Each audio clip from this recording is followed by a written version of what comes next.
नमस्कार, आप सभी का एक बार फिर से स्वागत है हमारे चैनल आपकी सोच में। आप सभी को गुरु पूर्णिमा की हार्दिक शुभकामनाएं। आइए गुरु पूर्णिमा के अवसर पर सुनते हैं एक बहुत ही सुंदर कहानी। एक बार की बात है, नारद जी भगवान विष्णु जी से मिलने गए। भगवान ने उनका बहुत सम्मान किया। जब नारद जी वापस गए तो विष्णु जी ने कहा, लक्ष्मी जी नारद जी जिस स्थान पर बैठे थे उस स्थान को गाय के गोबर से लीप दो।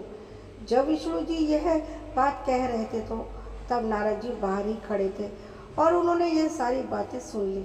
फिर वो वापस गए और भगवान विष्णु जी से पूछने लगे, भगवान जब मैं आया था तो आपने तो मेरा खूब सम्मान किया, पर जब मैं जा रहा हूँ तो आपने लक्ष्मी जी से यह क्यों कहा कि जिस स्थान पर नारद बैठा था उस स्थान को गोबर से लीप दो। भगवान ने कहा, नारद मैं आपका सम्मान इसलिए करता हूँ क्योंकि आप देव ऋषि हैं, और मैंने देवी लक्ष्मी से ऐसा इसलिए कहा क्योंकि आपका कोई गुरु नहीं है। आप निपुरे हैं। जिस स्थान पर कोई निपुरा बैठ जाता है वह स्थान गंदा हो जाता है। यह बात सुनकर नारद जी ने भगवान से कहा, आपकी बात सत्य है, पर आप मुझे यह बताइए कि मैं गुरु किससे बनाऊं। भगवान ने कहा, नारद धरती पर चले जाओ और जो व्यक्ति सबसे पहले तुम्हें मिले उसे अपना गुरु मान लो। नारद जी ने प्रणाम किया और वहाँ से वह चल दिए। जब नारद जी धरती पर आए तो उन्हें सबसे पहले एक मछली पकड़ने वाला मछुआरा मिला। नारद जी वापस नारायण भगवान के पास आए, बोले, महाराज मुझे तो सबसे पहले एक मछुआरा मिला, वो तो कुछ भी नहीं जानता, मैं उसे गुरु कैसे मान सकता हूँ। यह सुनकर भगवान ने कहा, नारद जी आप अपना प्रण पूरा करें। नारद जी वापस आए और मछुआरे से कहा कि आप मेरे गुरु बन जाओ।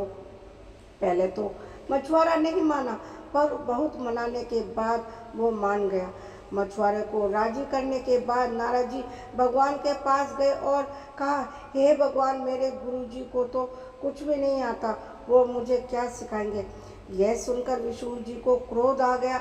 उन्होंने कहा, हे नारद गुरु की निंदा करते हो, जाओ मैं आपको श्राप देता हूँ कि आप 84 साल योनियों में घूमते रहोगे।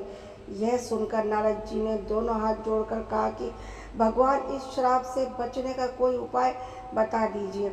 भगवान नारायण ने कहा, इसका उपाय जानकर अब अपने गुरु से पूछो। नारद जी ने सारी बात जाकर गुरुदेव को बताई। उसके गुरु ने कहा, ऐसा करना, भगवान से कहना 84 लाख योनियों की तस्वीर धरती पर बना दे, फिर उस पर लेटकर गोल घूम लेना और विष्णु जी से कहना कि 84 लाख योनियों में मैं घूम कर आया हूँ, मुझे क्षमा कर दीजिए, आगे से मैं गुरु की निंदा नहीं करूँगा।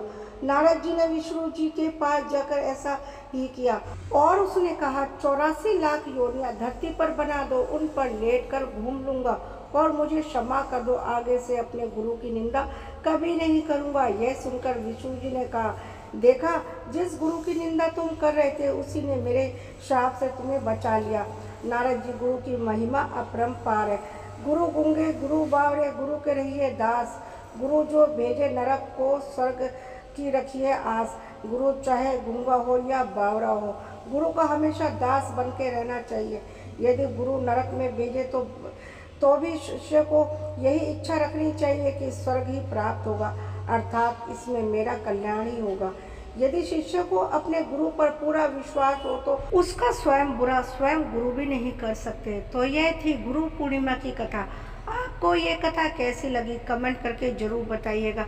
एक बार फिर से गुरु पूर्णिमा की हार्दिक शुभकामनाएं।